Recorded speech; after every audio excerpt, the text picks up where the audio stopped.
APS, que es APS, sus dos líneas estratégicas grandes, programáticas, estratégicas, todo lo que son los componentes de APS, después promoción de la salud, después hemos visto el tema de todos los 5 grandes componentes de promoción. A partir de eso hemos hablado del tema de enfermedades, de la historia natural de la enfermedad, con sus 2 grandes periodos y los niveles de prevención.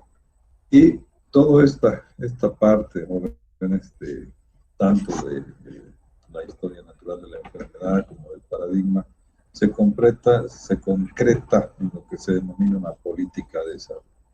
Ya en un sistema nacional de salud, que no es lo mismo, vamos a ver algunas diferencias.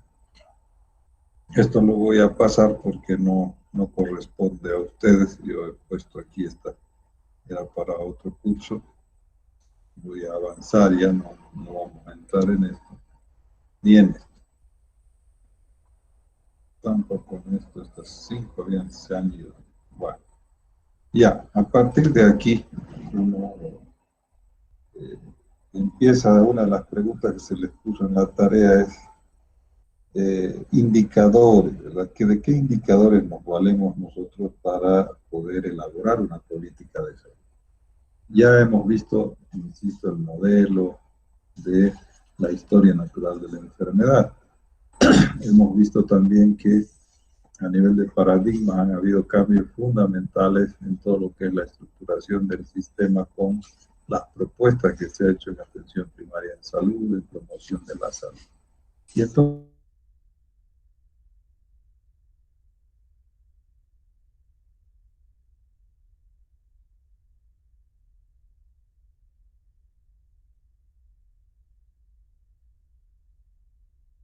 presenta el gobierno, a este gobierno y todos los gobiernos siempre tratan de demostrar que han mejorado la pobreza, ¿no? Pero en todo caso, de lo que se trata aquí es que vean ustedes que uno de los principales grandes problemas que tenemos como país es la pobreza. Y sobre la pobreza, pues viene toda la consecuencia, ¿no? Ahora que hay COVID, entonces si no tienes unos pesos, no te puedes comprar medicamentos. Peor si no tienes unos pesos, no te puedes internar. Y mucho peor si llegas a terapia intensiva o si necesitas terapia intensiva y no puedes pagar, estás perdido, estás muerto prácticamente. ¿No? Esa es la consecuencia de nuestra capacidad de ingresos que tenemos. Y aquí están los indicadores, ¿no? El tema de esperanza de vida al nacer, 70 años para la mujer, para los hombres 68 años. Se dice que las mujeres, o más bien que los hombres, viven menos por la forma de trabajo que tienen, es más desgastante, más duro los oficios que tienen los hombres respecto a las mujeres. El 68% de la gente no tiene, o más bien tiene vivienda con agua potable. Hay un 32% enorme que no lo tiene. El 70% tiene vivienda propia y un 30% que no tiene, que alquila en anticrético, en fin. 59% tiene acceso a servicios básicos, imagínense, y un 41% no lo tienen. Entonces, la realidad en salud, solo con estos datos que uno los va mencionando, ya a ustedes les va poniendo en una situación especial, ¿verdad? Ya se van imaginando, ya se van viendo y se van explicando muchos de los temas que tenemos en el país a nivel de política, ¿no? Y es una paradoja porque en este cuadro de la derecha vemos que Bolivia tiene muchísimo potencial, somos el 4º mayor productor de gas del mundo, somos productor de petróleo a nivel 8 del mundo, somos el 4º productor mundial de estaño, en fin, tenemos quinoa, exportamos soya, arroz, ganado, y sin embargo nuestras condiciones son pésimas. Y tú dices, ¿por qué?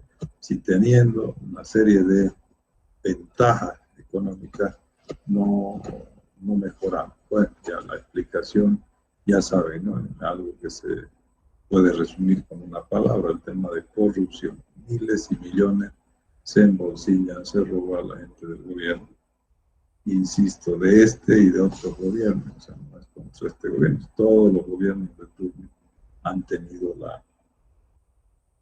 la corrupción como su paradigma de trabajo, ¿no? A tal punto que ya es socialmente aceptado. ¿Por qué? Porque cuando te nombran un cargo, te dice, pero usa, aprovecha, ¿no? La gente ya lo toma como que es la oportunidad de tu vida y tú tienes que sacar la mayor ventaja posible, cuando debería ser al revés, cuando debería penarse, cuando debería sancionarse, pero bueno, eso por un lado tenemos recursos y por el otro hay este espectro tan difícil, tan complicado de números que no nos dan mucho aliento para seguir, ¿no? Entonces, después vienen los temas de salud específicamente o de enfermedades, si ustedes pretenden. Miren, hay muertes por 1000 nacidos vivos, las tasas, mortalidad infantil 24, mortalidad materna 206 por 100.000, enfermedades crónicas, los cánceres, entonces tenemos de todo. Y bueno, y ahora el coronavirus seguramente va a empezar a aparecer ahí en las estadísticas, ¿no? Por el otro lado tenemos las vacunas, solamente el 80%, digo solamente parece un buen dato, pero 20% que se quede sin vacunar es muy significativo. O sea, la idea del programa ampliado de inmunizaciones es lograr vacunar a la mayor cantidad de gente posible y no nos podemos conformar con el 80, aunque parezca una buena nota, una buena cosa, ¿no? El parto institucional, la cobertura, en fin, esto a ustedes lo que se les pidió era que pongan, si no estoy mal, unos 10 indicadores para que sirvan de base para las políticas actuales de salud que tenemos. Y de eso se trata, por eso solo con leer podrían responder esa pregunta, ¿no? El tema de política en general, de dónde nace, cómo nace, lamentablemente las políticas siempre nacen de reclamo de la gente, ¿no? Si la gente reclama porque necesita, porque ve que hace falta, recién los gobiernos se interesan en ese algo, ¿no? Si hoy día no hubieran entrado los señores mayores de 30 años a bloquear la avenida Niceto Arce, seguramente hasta hoy seguirían discutiendo si disminuye o no el tope de edad para la vacuna anti-COVID. Han tenido que bloquear, han tenido que hacer escándalo para que recién las autoridades se muevan. Normalmente es así, cuando debería ser al revés. Los grandes cambios que han surgido en el mundo han sido por protesta de la gente, porque se enojan, porque salen a reclamar de cosas justas, cuando el gobierno debería hacer sin necesidad de reclamo. Pero bueno, eso es otro tema. Y lo que trato de decir acá es que las políticas siempre se generan a partir de la sociedad, a partir de los requerimientos que tiene la sociedad. Y bueno, ellos se arman objetivos, se arman fines, se arman responsables y dice, a ver, aprueben estos señores porque esta es la política. ¿En qué estamos en Bolivia? Están aprobando una política de los militares, ¿no? De los policías, o están, en eso andan, o sea, en otra cosa cuando necesitamos otro tipo de legislación, otro tipo de idea. Y por un lado van así los políticos y por el otro ya la gente de 40 años no va a hacerse vacunar y estamos perdiendo oportunidad de vacunar a mayor cantidad, disminuyendo la edad. Pero bueno, en resumen, la actividad o una política se genera a partir de una necesidad que se tiene y que el término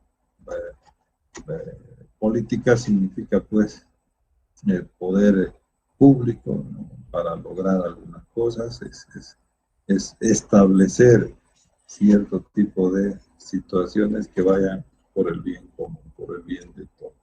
Nuestra política actual de salud jóvenes tiene actualmente estos tres grandes componentes, ¿no? En general aquí estamos hablando de salud pública, pero para que se entienda mejor, estos componentes también tienen que ver con nuestra política actual de salud. En general, en salud pública se hablan de componentes estructurales, los cambios de estilos de vida y el tema de información, socialización. Si ustedes ven, es recurrente este tema de los estilos de vida porque todo pasa pues, por la corresponsabilidad que tenemos nosotros como seres humanos, como miembros de una sociedad, para poder establecer cierto tipo de comportamiento que vayan en beneficio de las personas, ¿no? Entonces siempre están ahí, en cualquiera, desde que hubo promoción de la salud en 1986, a partir de ahí siempre se ha mencionado el cambio de actitud, los estilos de vida, como una forma de mejorar, como una forma de cambiar, como una forma de avanzar en el tema de salud. Siempre están ahí presentes, ¿no? Entonces hay el tema de la Política Nacional de Salud, por ejemplo, aquí en el país. También había una pregunta, módulo 7, de los objetivos de desarrollo sostenible que están aquí. Estos son los 17 objetivos de desarrollo sostenible que ahora les paso a explicar. Si ustedes recuerdan, en Alma-Ata, lo que se puso como premisa, pues salud para todos el año 2000, esa era la meta, ¿verdad? Ustedes ya la conocen. El año 2000 la gente se reúne y resulta de que no se había avanzado mucho, ¿no? Y ahí se hace una serie de análisis y se dice, a ver, ya no hablaremos de una meta, sino hablaremos de objetivos, ¿no? Los objetivos más importantes en el tema salud. Y de ahí aparecieron estos que denominaron los objetivos del milenio, del 2020 al 2015. ¿Qué teníamos que hacer? Estas 8 cosas. Los países, incluido el nuestro, a través de la Organización Mundial de la Salud, que es dependiente de la Organización de Naciones Unidas, tenía que cumplir, ¿no? Participó y estuvo de acuerdo en trabajar en estas 8 cosas. Erradicar la pobreza extrema, lograr la enseñanza universal, promover la igualdad entre los sexos, reducir la mortalidad infantil, mejorar la salud materna, combatir el VIH-Sida, paludismo, garantizar la sostenibilidad del milenio o del medio ambiente, perdón, y fomentar la Asociación Mundial para el Desarrollo. ¿Por qué les hablo de esto? ¿O por qué hay que hablar de esto? Vuelvo otra vez a atención primaria de salud, con su meta salud para todos en el año 2000. A partir de la declaración de Alma-Ata, todos los sistemas de los países firmantes tuvieron que adaptar sus sistemas de salud a las nuevas condiciones, a todo lo que se decía que debería hacerse. Y así fue, así se hizo, funcionó, pero no se logró salud para todos por una serie de argumentos, ¿sí? El año 2000 se dijo trabajaremos en base a objetivos. Y de ahí es que los países tienen la obligación de trabajar en base a objetivos. ¿Qué pasa si no trabajan? ¿Qué pasa si dices, no, vayan ustedes nomás, yo haré lo que vean necesario? Resulta que esto viene pegado a crédito, ¿no? Internacional. Entonces, como país, cuando necesitas plata, la única manera que te den es que cumplas pues, con cierto tipo de requerimientos que no son malos. O sea, si ustedes lo leen, son nuestras necesidades, son situaciones que realmente ameritan que podamos nosotros trabajar en lograr mejorarlas, ¿no? Entonces, fíjense que estas 8 cosas, pues nosotros hasta el día de hoy seguimos con este problema. Y de ahí yo les decía, ¿por qué les hablo de esto? Porque en función de estos objetivos se arman las políticas. El gobierno que ingresó de aquella vez, el año 2000, armó un plan, ¿no? Y empezó a crear los seguros y ese tipo de cosas que iban un poco orientadas a este tipo de objetivos. Después apareció el señor Evo Morales y organizó también su política de salud. Y la política de salud va girando en torno a esto. ¿Se acuerdan el bono Juancito Pinto, por ejemplo? Una estrategia, pero no era invento del gobierno, sino que era un bono para que los niños terminen por lo menos la primaria. Y estaba relacionado con el objetivo 2. ¿De dónde sale la plata para apoyar estos programas? La plata viene justamente de la concesión de la deuda externa. Hasta el año 2000, nosotros nos prestábamos mucha plata para salud, para educación, para muchas cosas. Y a partir del año 2000, por gestiones que hizo el Papa Juan Pablo II, que ya falleció, si escucharon o lo conocieron a él, a este Papa, una de sus grandes gestiones ha sido justamente el poder lograr que a través del Banco Mundial los intereses de la deuda externa que se le paga a este banco se inviertan en salud y educación. El argumento era cómo pretenden que mejoren los países si ustedes los ahorcan con intereses y les tienen que pagar capital e interés. Ya no queda plata en el país para poder financiar muchos programas que podían ayudar. El Banco Mundial aceptó la sugerencia y de ahí se volvieron a sentar. Entonces el compromiso del año 2000 era que el 2015 se cumplan estos 8 o por lo menos se mejoren en cada país y que sobre eso se daban los intereses del pago de la deuda. Ya no le paguen al Banco Mundial, sino que lo inviertan los países en salud y educación. Entonces de ahí aparecía plata para disponer para estos programas. Y de ahí que el bono Juancito Pinto, por ejemplo, desde ese tiempo se sigue pagando hasta el día de hoy para que los niños no abandonen la escuela. Después aparecieron otro tipo de estrategias también pagadas a través de bonos, como el bono Juana Zurduy, que así se llama, ¿no? Las mujeres embarazadas. En fin, entonces lo que trato de decir es que nuestra política nacional de salud no es invento del gobierno de turno, sino más bien es una respuesta a nuestros compromisos internacionales que hemos tenido. Entonces, de ahí es que el año 2015 se evalúa estos objetivos y se ve de que había que aumentar porque no se estaba funcionando bien. Y de ahí vienen estos objetivos que le llamaron o se llaman de desarrollo sostenible y que se van a concretizar, o por lo menos hay la idea de concretizarlo hasta el año 2030. Entonces, a ustedes les va a tocar todavía trabajar para poder avanzar y ojalá lograr. Lo que se hizo fue sacar algunas cosas, 8 quedaba muy resumido, y se aumentó algunas cosas más hasta lograr 17 objetivos, que son los que ahora pues toman o marcan el rumbo de nuestro plan de salud en los países, incluido Bolivia. Miren acá en color verde, dice indicador perfecto, no existe, no hay ni uno. Los que están en rojo son indicadores de muy bajo rendimiento, los que están en amarillo son con menor rendimiento y los que están con color naranja son subindicadores también con menor rendimiento. Entonces, el indicador perfecto no existe y tenemos muchos problemas con los demás indicadores. ¿Dónde entramos como salud? Aquí en el dice hambre cero, ¿no? Eso es nutrición. Y el número 3, salud y bienestar. Entonces, todos los que trabajamos en salud nos deberíamos preocupar por concretizar esta serie de acciones que vayan a ayudar a que estos objetivos se cumplan, ¿no? También en otros, fíjense, el número 5, igualdad de género, por ejemplo, de ahí que se vienen en un país dictando una serie de leyes que favorecen a las mujeres, una serie de cosas.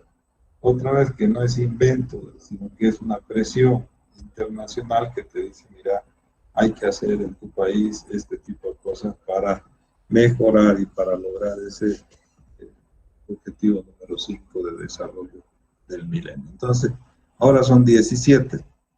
Yo les he pedido que por favor los anoten porque de esa manera no se van a olvidar y van a ver que a nivel de programa y política que tenemos en el país, la dirección es uno de ellos, ¿no? Uno de ellos. Nuestro tema, el número 2 y el número 3, son parte de lo que significa nuestro planificar en el sector salud. Pero en realidad son 17 objetivos, ¿ya? Eso es. Esa era otra de las preguntas que se les hizo. Entonces, En el sector salud de Bolivia había muchos problemas, el tema de la privatización, si no pagan, nadie te atiende. Había un tema de servicios de primera, de segunda, de tercera, en función del lugar donde estén estos servicios de salud. Hasta el día de hoy ahí es el tema. Hay la segmentación y la fragmentación del sistema. ¿Qué quiere decir esto? Tenemos sistema de salud pública, tenemos seguridad social, tenemos privado, tenemos la iglesia, tenemos varios sectores que al final lo único que ocasionan es segmentar, fragmentar el sistema, ¿no? Hay mucha insatisfacción de la gente también, todas dicen, por lo menos una gran mayoría, que no te atiende, tiene reclamos, tiene problemas, tiene que comprarse la receta, en fin. Hay una serie de argumentaciones que hacen a que exista insatisfacción en los pacientes, en la gente que usa. Y bueno, hay problemas nutricionales, alimentarios. Ese es un poco el análisis crítico de lo que tenemos como sistema de salud, ¿no? Y ahí aparece en el plan que está vigente hasta el 2025 y que tiene tres grandes ejes de desarrollo, ¿no? El sistema único de salud, la promoción de la salud y la soberanía. Entonces, sobre estas tres cosas es que se va avanzando, se va trabajando con la finalidad de, ojalá, responder y lograr mejorar. ¿Qué tenemos en el acceso único a salud? Hay varios programas, fíjense, extensión a través del SAPSI. Este programa SAPSI es el modelo que se usa ahora, ya vamos a hablar enseguida de sus características, pero es un modelo de atención, ¿ya? Salud familiar, comunitaria e intercultural, quiere decir SAPSI, esa es su sigla, ya el significado de la sigla. Entonces, es un modelo que cambia un poco la idea que tenemos todos de atender al paciente solamente, ¿no? Y de que en vez de que sea solo el paciente, tenemos que avanzar, llegar y tratar de concretizar una evaluación familiar, ya no solo el individuo, sino hay que abarcar la familia más para determinar las circunstancias en las cuales se está debatiendo positiva o negativamente la salud de esa familia, de esa sociedad. Entonces, eso es el acceso universal, brindar atención de cobertura mediante el SAPSI, fortalecimiento de las redes de salud. El Sistema Nacional de Salud se conforma por redes. ¿Qué quiere decir redes? Que hay dos servicios, dos tipos de servicios dentro de ese modelo, ¿no? El primero, servicios de primer nivel que se llaman, y los segundos, servicios de segundo nivel. De esa manera se garantiza el flujo, se garantiza la atención a la mayoría de los pacientes que así lo necesitan. Otro de los temas fundamentales es el tema de la medicina tradicional e interculturalidad, que también ya lo hemos tocado un ratito, en el entendido de que la medicina tradicional en Bolivia es parte del Sistema Nacional de Salud, hasta en la Constitución lo han puesto, ¿no? Entonces, no hay forma de negarlo, no hay forma de decir no es parte del sistema. Y hay gestión de calidad, hay un tema de seguro universal de salud, que el famoso SUS, que ha estado de moda en estos meses atrás, porque había que inscribirse al SUS para que te vacunen. Y recuerda, ¿no? Si no tenías tu inscripción al SUS, no te vacunaban. Entonces, era parte de la situación el tema de la vacuna. ¿Qué componentes tiene promoción de la salud? Intersectorialidad, gestión y control social, nutrición y seguridad alimentaria, reducción de la violencia, integración de los discapacitados, riesgo ambiental, deporte, educación y comunicación. Bueno, yo traje aquí, he puesto esta foto porque es bien interesante la contradicción. Por un lado, la política de salud te habla de reducción de la violencia e integración de discapacitados.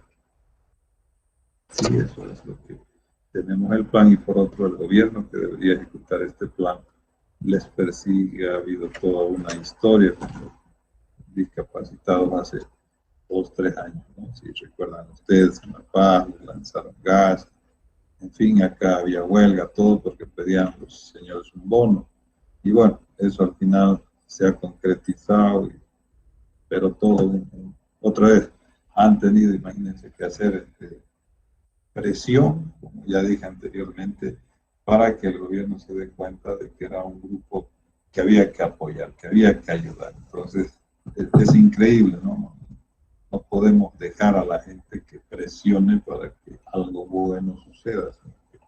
Nosotros, como parte del gobierno, deberíamos generar una serie de programas que vayan en beneficio de las personas, de la población, independientemente de su condición, ¿no?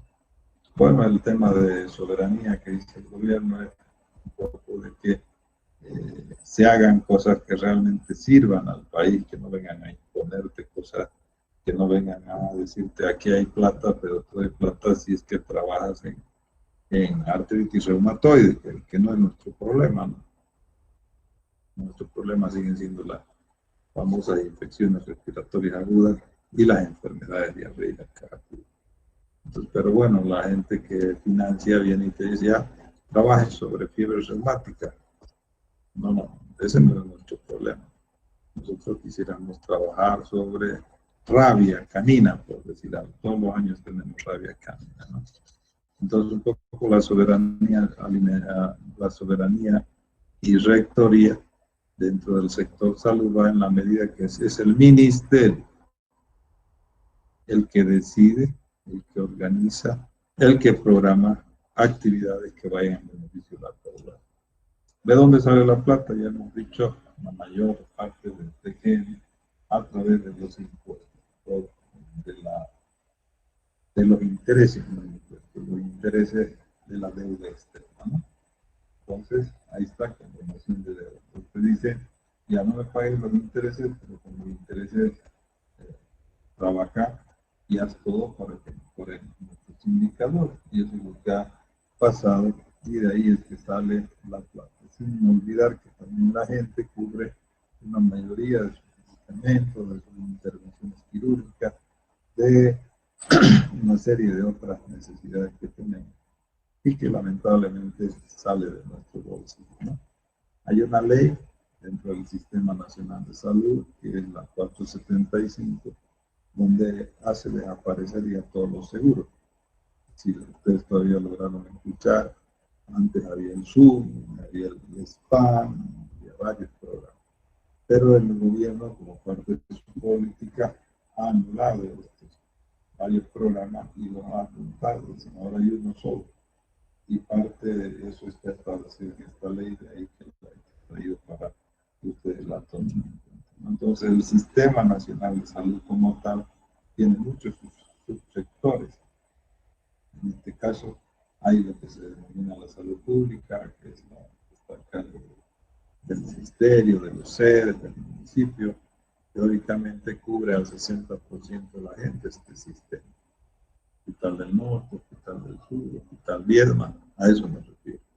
El tema de la seguridad social cubre 27% de la gente. Aquí están las cajas famosas, ¿no? Caja Nacional, Caja Petrolera, Caja de Caminos, Caja Bancaria, Seguro Social Universitario, en fin. ¿De dónde salen los recursos de este grupo? Bueno, salen de una serie de aportes que hacen las empresas para salud de sus trabajadores. Es el 10%. Ya no se les pregunta, es bueno que se. La seguridad social está restringida para todos los trabajadores que tienen relación obrero-patronal, así se dice, que es un término ya no existe. O sea, desde el momento que a vos te contratan en cualquier lugar para trabajar, ya tienes seguro. En los siguientes 5 días te tienen que afiliar a un seguro. ¿Sí? Es la ventaja de tener un trabajo formal que fíjense, en el país solo el 27% de la gente tiene este trabajo formal, la mayoría no lo tiene. Después está el sector privado, la iglesia, la medicina tradicional, que siempre tienen también una serie de características propias y que hace un sistema segmentado y fragmentado, como dijimos hace rato. Y entonces no permite esa unidad que debería existir para que no se desperdicien los recursos fundamentalmente, ¿no? Y bueno, ahí está cómo se organizan estos en el Sistema Nacional de Salud. Ya lo dijimos también, se organizan en niveles de atención. ¿Por qué en niveles de atención? Por su capacidad de resolver problemas de salud. Entonces, el primer nivel tiene características específicas, si bien hace promoción, prevención, curación y rehabilitación, pero lo hace de manera ambulatoria. Esa es la característica del primer nivel, ¿no? Todo es ambulatorio. El segundo nivel son hospitales que se llaman de referencia, de segundo nivel. ¿Por qué se llaman de referencia? Porque tienen 4 especialidades básicas.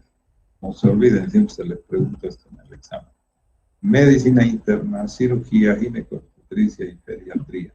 Esas son las 4 especialidades básicas de la medicina. ¿Por qué son especialidades básicas? Porque con esas 4 tú puedes abarcar a la mayoría de las personas, de la gente y sobre todo la población de riesgo. Niños, con la pediatría, ginecobstetricia, las mujeres en edad fértil, no solo embarazadas, y el tema de cirugía, que es otro grupo de personas que sí o sí necesitan actividad quirúrgica para seguir adelante, porque de lo contrario se pueden ir, se pueden morir, ¿no? Entonces, no se olviden de esta organización de los servicios de salud pública en 3 niveles de atención. El primero hace promoción, prevención, curación con servicio ambulatorio solamente. El segundo es un hospital ya que cuenta con 4 especialidades básicas: cirugía, medicina interna, ginecobstetricia y pediatría. Estas especialidades cubren más del 80% del total de población, de las necesidades que tiene la población. Y el tercer nivel, que es un nivel mucho más avanzado, con subespecialidades que pueden ayudarte a los problemas más difíciles, más complicados. Si ustedes notan la gráfica, se dice que el 95% de los problemas pueden ser solucionados en 2 niveles, ¿no? Más concretamente, se dice que el primer nivel, el 80% de los problemas de salud puede solucionar. De 100 que van, 80 reciben tratamiento y deberían estar bien. Eso quiere decir. El segundo nivel, un 15%, lo mismo, y el tercer nivel, el restante, 5%. Entonces, así, de esa manera es que se estructuran los servicios de salud pública en niveles de atención. Y acá a la derecha tienen unas gráficas de lo que significan las redes de salud. En el área rural hay, en los lugares menores a 10.000 habitantes, se hace un centro de salud, se llama centro o puesto de salud, ¿ya? En ese lugar hay un médico, hay enfermeras, y donde se hace estas actividades que hemos estado manifestando de promoción, prevención, rehabilitación, pero sin internación. ¿Cuándo se llama red? Cuando estos servicios de primer nivel se interconectan con el centro de salud más grande o con el hospital de referencia en este caso. Ese es el tema de los servicios de salud y cómo funcionan estas redes, que al final lo que tratan es de dar solución al paciente. Si yo no logro hacer acá la actividad de ayudarlo, de curarlo, pues tengo posibilidad de referirlo, y ahí es que también lo van a ayudar. Eso ha sido uno de los problemas mayores, que a veces te acostumbras a referir y refieres todo, ¿no? Todo lo que te llegue, vaya al Viedma, vaya al Viedma, vaya al Viedma. Por eso ahora esta pirámide que vemos acá está totalmente invertido. El tercer nivel es el que atiende la mayoría de los casos. Están haciendo controles prenatales, están haciendo una sutura de una herida, están haciendo, no sé, consulta externa a un niño sano, actividades que sí o sí podrían hacerse o que se hacen más bien en el primer nivel. Pero bueno, este es el esquema general de lo que es el sistema y de lo que significan las redes de salud. La estructura del sistema nacional, cómo se conforma la parte administrativa.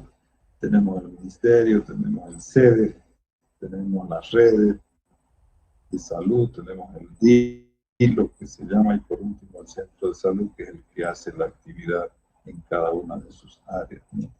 El SAPSI, ya lo hablamos, es el modelo salud familiar comunitario, que es parte de la política actual de salud, y que tiene entre sus principios fundamentales intersectorialidad, interculturalidad, integralidad, participación comunitaria. Entonces, estas 4 grandes actividades, o más bien principios, pues condicionan la forma que tenemos que organizar este modelo, ¿no? Y aquí tiene las características del modelo, pues orientación preventiva, atención intercultural, hay un equipo de salud, hay redes de servicios, hay actividades de los servicios, respeta derechos. Cuando se habla de SAPSI, siempre se les pregunta también, este no es un modelo para el área rural, no es que solo allá tiene que hacerse el SAPSI y el SUCO. Aquí no, este modelo es para todo, tanto para el área urbana como para el área rural, para los sanos, para todos el sistema entonces, o el modelo SAPSI. Entonces, no es pensar de que no me van a ayudar, no me van a hacer, me voy. ¿Por qué? Porque soy un médico general, no. SAPSI, dentro de su organización, lo único que cambia es el enfoque, que ya no hago una historia clínica solo al paciente, sino que hago una historia clínica a todo su grupo familiar. Eso es un poco la diferencia que existe. Aquí también se les puso, era una de las preguntas que puse allí, que ustedes pongan cuáles son las características, por lo menos 10 características del SAPSI, aquí tenían por demás, ¿no? Entonces la carpeta familiar es se llama carpeta porque, bueno, es un folder grande donde está la historia clínica del paciente, el tema de sus familias, familiograma, ¿qué más? Ciclo vital familiar. Esto ya lo van a ver ustedes, lo vamos a ver en la 4ª unidad, creo que eso es la 5ª, ¿no? La 7ª unidad, que es el tema de familia, ya van a ver ustedes qué significa familiograma, qué significa el ciclo vital familiar y otras cosas. Entonces, es importante entender que la carpeta familiar es el instrumento, es el documento, es la historia, ¿sí?, de la salud de las familias. Entonces, ahí es que tú demuestras que estás haciendo el SAPS, cuando hay este enfoque grupal, entre comillas, familia, ¿sí? Ya no individual, ya no solo al paciente. Bien, hay una serie de programas de salud. ¿Qué es un programa? Un programa es un conjunto, acá está la definición, organizado, coherente e integrado de actividades y de servicios, realizado de forma simultánea, sucesivamente, con recursos y con la finalidad de alcanzar objetivos determinados. Lo que se tienen que acordar aquí es que los programas de salud están dirigidos a un grupo vulnerable, tienen objetivos sumamente claros, no son inclusivos, no es que todos vengan a participar, no, están definidos para cierto tipo de actividades con criterios también definidos. Eso es un programa de salud dirigido, entonces, a actividades que se dirigen a grupos vulnerables de la población, ¿sí?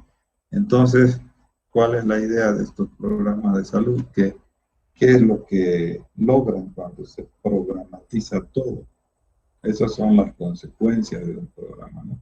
Dice fragmentación de los servicios, o sea, la gente que hace tuberculosis se dedica solo a ver pacientes con tuberculosis, ya no quiere ver otra cosa. Y eso es lo que no podemos dejar que pase, pues se supone que nos capacitan para ver a todo, no solamente para ver un área específica o una característica específica o una enfermedad específica, sino para todo. Y así nacieron los programas en Almata, si recuerdan. Entonces, allá dijeron, a ver, señores, hagan acciones para evitar que la gente se muera con cierto tipo de enfermedad. Y bueno, se morían de todas cosas, ¿no? De varias enfermedades, sobre todo de estas infectos contagiosos. De ahí que nació este programa tan bonito que hasta el día de hoy ha salvado muchas vidas. Este es el programa ampliado de inmunizaciones. A muchos de ustedes no les gusta aprender. Sin embargo, les cuento que casi el 95% de la consulta es por este tema del PAI, ¿no? Doctor, ¿qué vacuna le falta a mí? Doctor, ¿qué le tengo que poner a mí? Si ustedes se fijan en la enfermedad que previene, hay más de 15 enfermedades que son prevenibles a través de estas vacunas, ¿no? Entonces, tuberculosis, difteria, tétano, brucelosis, hepatitis, neumonía, meningitis. Miren, tienen un montón de términos para aprender, para leer, para saber de qué se trata, ¿no? Entonces, con esta lógica que siempre les digo, que hay que leer, hay que explicarse algunas cosas a través de la lectura, justamente para aprender en medicina, ¿no? Entonces, aquí este programa busca efectivamente que evitar que la gente se enferme de algún tipo de problemas infectocontagiosos, como este tipo de enfermedad. Un ejemplo de programa, ¿no? Hay otros, este es el de tuberculosis.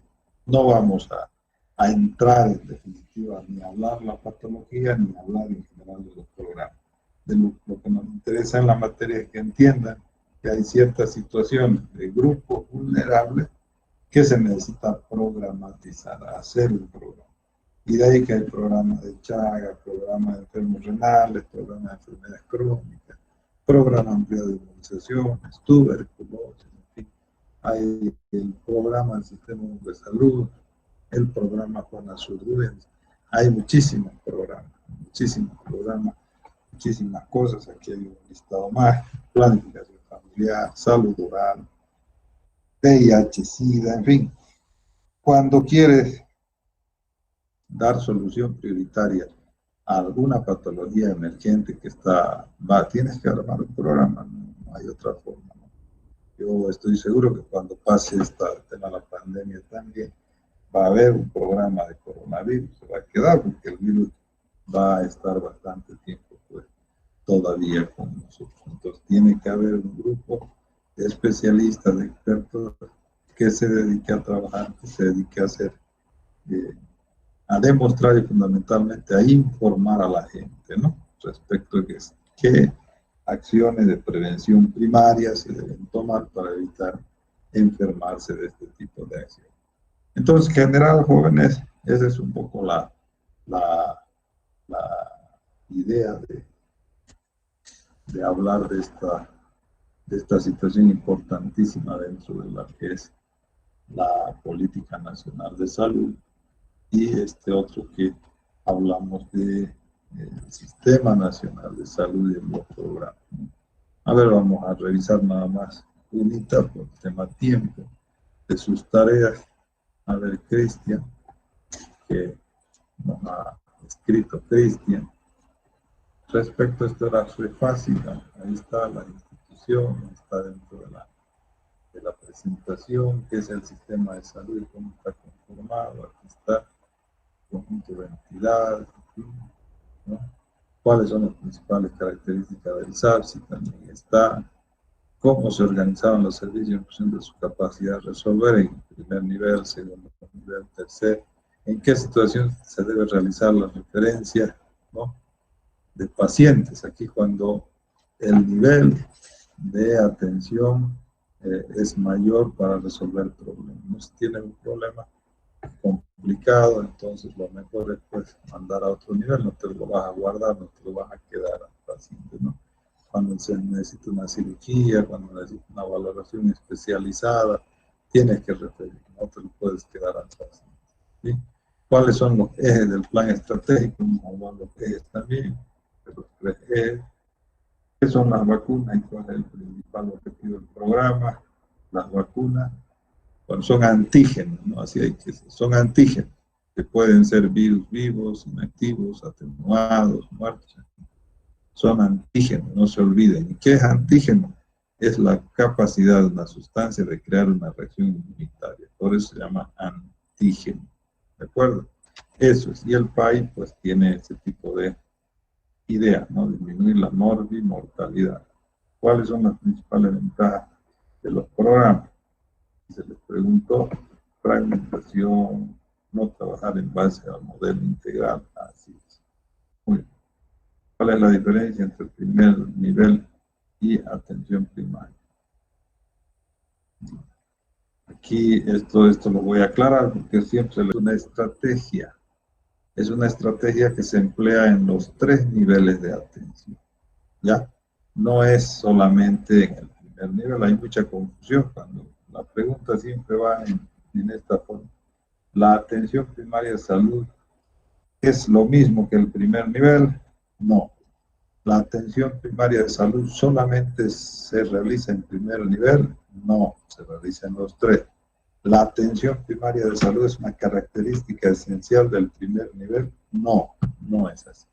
No, es una estrategia que se utiliza en los 3 niveles de atención.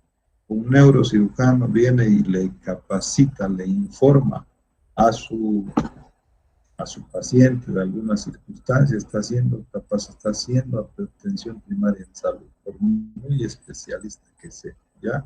Que se entienda, por favor, de esta manera. Y bueno, lo último era los objetivos de desarrollo del milenio. Bien, Cristian. Entonces, eso es, jóvenes, un poco la idea de... no le estaba compartiendo pantalla, yo solito he visto la tarea, qué pena, pero bueno, a ver, nada más, ya todos han hecho la tarea y ya saben de que es un resumen, es un listado de cosas que deberían poner. Esas son las cosas más grandes que se les va a preguntar en el examen y que deben repasarlas, por favor, deben saberlas, porque, bueno, son conceptos generales que hay que tomarlo en cuenta. Bien, ¿tienen alguna pregunta hasta acá, jóvenes?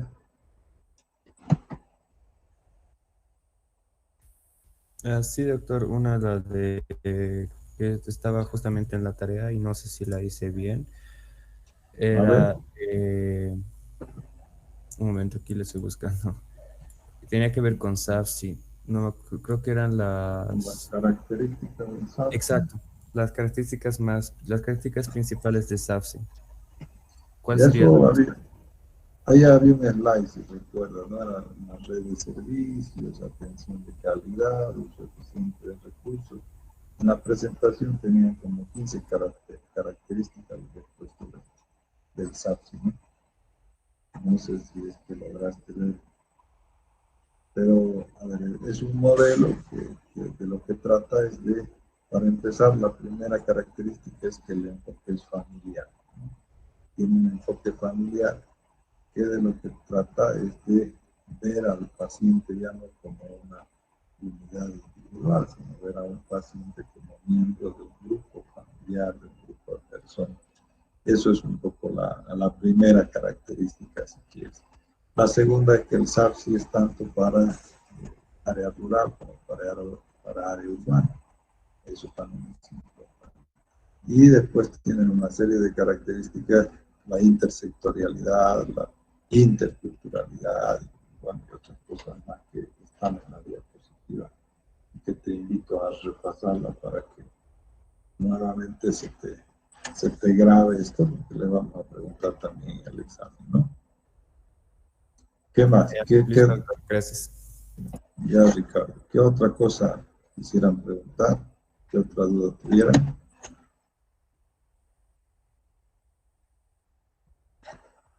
Bueno, miren, el examen es sumamente fácil. La siguiente semana con ustedes vamos a tener oportunidad de dar un repaso general a las 3 unidades. Han tenido suerte esta vez. Así es. En todo caso, tenemos la oportunidad de aclarar todavía en la siguiente clase una serie de cosas. No van a tener tarea, la tarea es estudiar. Yo les voy a hacer algunas preguntas acá de forma oral a cada uno y ojalá que respondan. Y si no, pues van a tener una hora más para darle duro nuevamente a la revisión de su bibliografía. Bien, joven, si no hay ninguna pregunta más, aquí quedamos hasta el siguiente martes, ¿ya? Y cada uno se les va a preguntar, ¿ya? Todo está en los textos y en el material que les estamos dando en las clases. Así que no busquen otra cosa ni traten de descubrir otro tema, no, son conocimientos muy generales que si leen por lo menos una vez o han atendido cuando pasamos clase, yo creo que es más que suficiente para que aprueben y para que tengan buena nota. Bien, que les vaya bien y nos vemos el siguiente martes.